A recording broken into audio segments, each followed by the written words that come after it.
2025లో మహాలయ పక్షాలు సెప్టెంబర్ 8వ తేదీ సోమవారం మొదలై సెప్టెంబర్ 21వ తేదీ ఆదివారం మహాలయ అమావాస్యతో ముగుస్తాయి.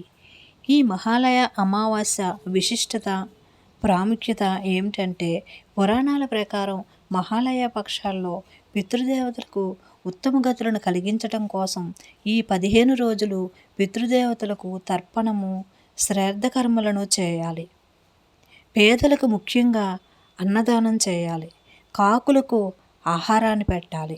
బ్రాహ్మణులకు చనిపోయిన వారి పేరిట స్వయం పాకాలు ఇవ్వాలి. మన పూర్వీకులను స్మరించుకోవాలి. పితృదేవతలు సంతృప్తి చెంది వంశాభివృద్ధిని కలుగు చేస్తారని పురాణాలు చెబుతున్నాయి. చాలామంది చనిపోయిన వారి తేదీలు, నక్షత్రాలు, సంవత్సరాలు గుర్తులేక ప్రతి సంవత్సరము వారికి చేయవలసిన కార్యాలు చేయరు. అలాంటి వారికి ఈ మహాలయ పక్షాలు చాలా విశిష్టమైనవి. మహాలయ పక్షాల్లో మన పూర్వీకులు భూమిపైకి వస్తారట.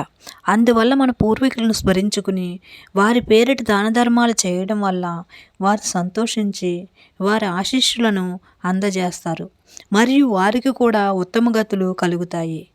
మహాలయ పక్షాల్లో పితృకార్యాలు చేయనట్లయితే మనకు పితృదోషాలు కలుగుతాయి. వీటి వల్ల మన కుటుంబంలో ముఖ్యమైన పనుల్లో ఆటంకాలు కలుగుతాయి. కుటుంబంలో మనశ్శాంతి లేకపోవడం, కుటుంబంలో గొడవలు మొదలవుతాయి.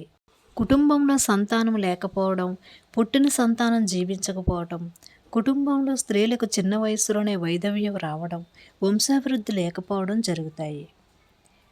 ఈ మహాలయ పక్షాల్లో చేయకూడని పనులు. ఈ మహాలయ పక్షంలో 15 రోజుల పాటు పితృదేవతలను తప్పనిసరిగా స్మరించుకోవాలి. వారికి తర్పణాలు ఇవ్వాలి. మద్య మాంసాలు ముట్టరాదు. బ్రహ్మచర్యాన్ని పాటించాలి. భూశయనం చేయాలి. పితృదేవతలకు ప్రతినిత్యం మధ్యాహ్నం 12 గంటలకు జలతర్పణం వదలాలి. ఇలా 15 రోజులు వీలు కాని వారు కనీసం మహాలయ అమావాస్య రోజైన జలతర్పణం చేయాలి. జుట్టు, గోర్లు కత్తిరించకూడదు. కాకులకు ఆహారం పెట్టాలి. వారిని మన పూర్వీకులుగా భావించాలి. పేదలకు అన్నదానం చేయాలి. బ్రాహ్మణులకు స్వయం పాకం ఇచ్చి దక్షిణ తాంబూలాలు ఇచ్చి ఆశీర్వాదం తీసుకోవాలి. ఈ 15 రోజులు ఎలాంటి శుభకార్యాలు చేయకూడదు. స్కాంద పురాణం ప్రకారం మహాలయ పక్షంలో చేసే శ్రాద్ధ, ధన, పుణ్య కర్మల వల్ల సంతానం లేని వారికి సంతానం కలుగుతుంది. వంశాభివృద్ధి జరుగుతుంది. పితృదోషాల వల్ల జీవితంలో ఎదురయ్యే ఆటంకాలు, సమస్యలు తొలగిపోతాయి.